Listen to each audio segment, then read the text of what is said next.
ধর্ষণ করার পরে লাশটা উদ্ধারের পরে যারা ধর্ষণ করে খুন করেছে তাদেরকেও যখন পর্যন্ত তাদেরকে পুলিশ হাতে তুলে দেবে তার আগে পর্যন্ত একটা কোনো ঘটনা ঘটেছে দেখাতে পারবেন?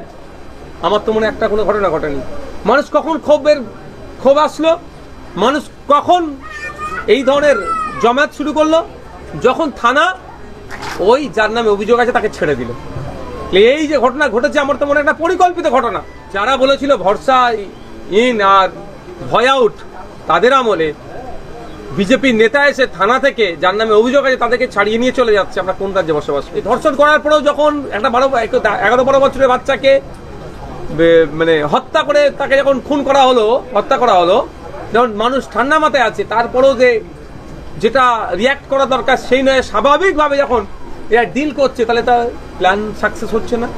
নতুন করে প্ল্যান তৈরি করলে হয়তো তাকে ছেড়ে দাও, তাহলে মানুষ কি হবে, এই করবে, এই তো। তবে আমরাও আছি, আইন বিচার ব্যবস্থা আছে। অন্যায়ভাবে যদি কারোর সাথে কিছু হয় আইনি লড়াই হবে। মুখ্যমন্ত্রী যেভাবে তপসিয়াতে অন্যায়ভাবে বুলডোজার লাগিয়ে আইনের বহির্ভূত কাজ করছিল, আমি সেখানে পৌঁছে গিয়েছিলাম, বুলডোজারকে আটকেছিলাম। প্রাক্তন মুখ্যমন্ত্রী যাওয়ার জন্য নাকি অনেক হাসপাস করছেন। ওনার আমলে যখন উনি ক্ষমতায় মসনদে ছিলেন, তিনি তো এই ধরনের ঘটনাগুলোকে খদ্দের ধরছিল, লাভ অ্যাফেয়ার, প্রেগনেন্ট ছিল বলে চালিয়ে দেওয়ার চেষ্টা করেছিলেন। যখন ব্যাপারটা হচ্ছে, তারা একটা প্রশ্ন করেছেন, দুটো দিকটা চাই। একটা হচ্ছে সরকারি যে পরিষেবাগুলো আছে যথাযথভাবে যদি পালন হয় তাহলে অভিযোগ শোনা বন্ধ হয়ে যাবে। আর দ্বিতীয় হচ্ছে আমরা যারা জনপ্রতিনিধি, আমরা যদি আমাদের দায়িত্বটা সঠিকভাবে পালন করি। আর তৃতীয়ত হচ্ছে আমাদের দেশ বা বাংলাকে যদি আমরা উন্নততর করতে যতক্ষণ না পারছি অভিযোগ থাকবে। কারণ আপনি বিশ্বের উন্নতশীল দেশগুলোতে যান, সেখানে দেখবেন এই ধরনের অভিযোগ পাবেন না। কারণ অভিযোগ কোনগুলো করছে সেগুলো সব পরিষেবায় অলরেডি তারা পেয়ে যাচ্ছে, যেগুলো পাচ্ছে না বলেই তো অভিযোগটা করছে। রাস্তা নেই, ট্রেন নাই, ICDS স্কুলের ঠিকঠাক পরিকাঠামো নাই, এগুলো উন্নততর দেশগুলো দেখবো সবগুলি পেয়ে আছে তারা, এই তাদের অভিযোগ নেই। সরকার পরিবর্তন হয়েছে, কিন্তু কি এই এলাকার ডেভেলপ বা সবকিছু পরিবর্তন কি করতে হবে?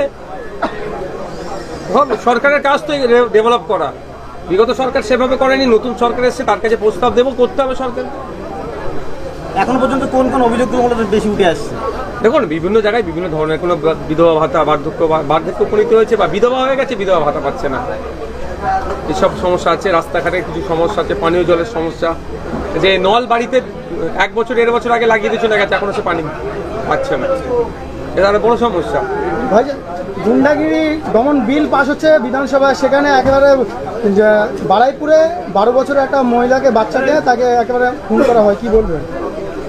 দেখুন, বিলটা এখনো কার্যকারী হয়নি, রাষ্ট্রপতি সিগনেচার হবে তারপরে। তো যদিও এই বিলের আমি বিরোধিতা করেছি এই জন্যে যে এর আগে দেখেছি আমরা টাডা টাইপের ধরুন অনেক 2-3 রকম আইন এনেছিল, বলেছিল এই জনশৃঙ্খলাকে আটকানোর জন্য। তো পরবর্তীতে দেখেছি কি বিরোধীদের উপরে আইনটা চাপানো হয়েছিল, সংখ্যালঘুদের উপরে চাপানো হয়েছিল, গরিব দুর্বল শ্রেণীর উপরে হয়েছিল। এই আইনটাও আমার সৌন্দর্যগুলো চাপানো হতে পারে। ওটা আর এটা দুটো আমি এক জায়গায় গুলাচ্ছি না।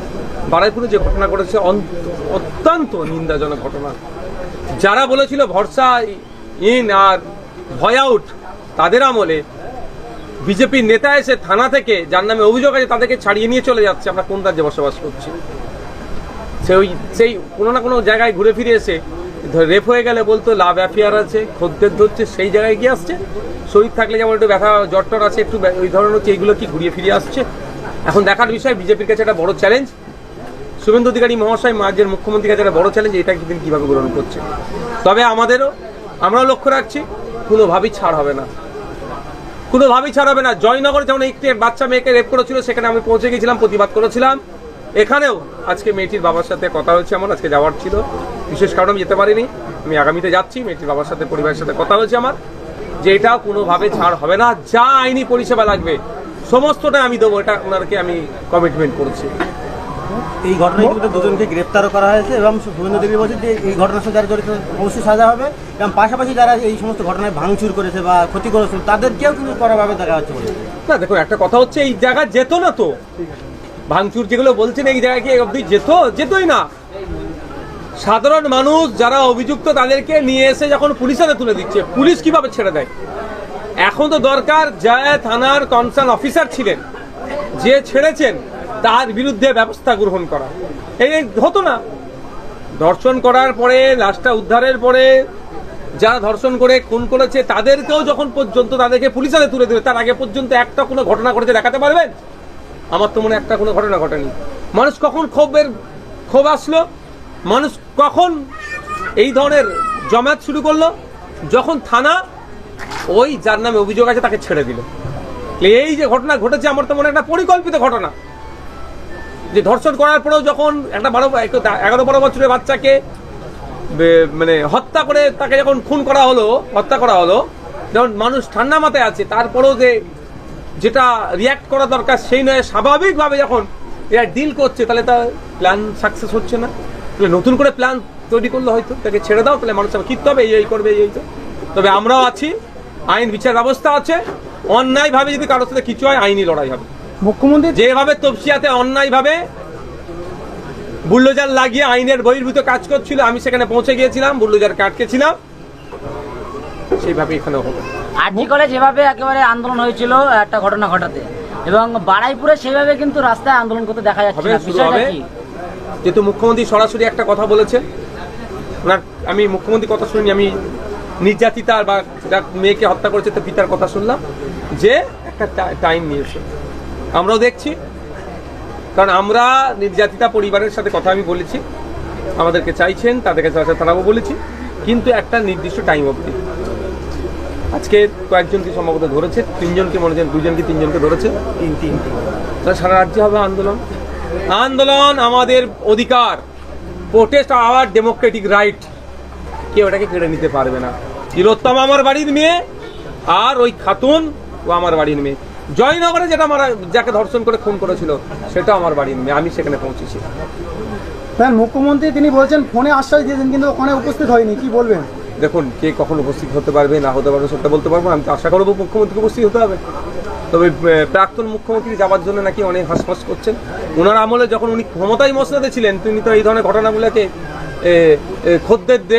খদ্দের ধরছিল, লাভ অ্যাফেয়ার, প্রেগনেন্ট ছিল বলে চালিয়ে দেওয়ার চেষ্টা করেছিলেন। আজকে সেখানে তৃণমূলের একটি প্রতিনিধি দল গিয়েছিল, তাদের বাড়ির সাথে কথা বললেন পরিবারের সাথে। এখন অবশ্যই যাওয়া দরকার, বিজেপির পার্টির পক্ষ থেকে যাওয়া দরকার, মুখ্যমন্ত্রীর যাওয়া দরকার।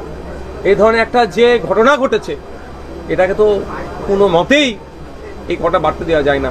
আজকে 2 মাস এই সরকার চলছে, এই 2 মাসের মধ্যে প্রায় রাজ্যের 7 থেকে 8টা এই ধরনের ধর্ষণের কাণ্ড ঘটে গেল। তাহলে নারী নিরাপত্তা, নারী সুরক্ষা কোথায়? প্রশ্ন থেকে যাচ্ছে। ফেসবুকে একটা বড় দাবি তুলছে যে আসল তৃণমূল দাবি করছে দুই পক্ষই, কিন্তু এই এলাকার বিধায়ক বা এমপিদের এলাকায় গিয়ে দেখা যাচ্ছে। ওই শুধু কলকাতাতে আর ফেসবুকেই হচ্ছে, এলাকায় গেলে বুঝতে পারবে। শওকত মোল্লাকে আবারও জীবনতলা চত্বরে ঘোরানো হলো, কি বলবেন? আমি ওসব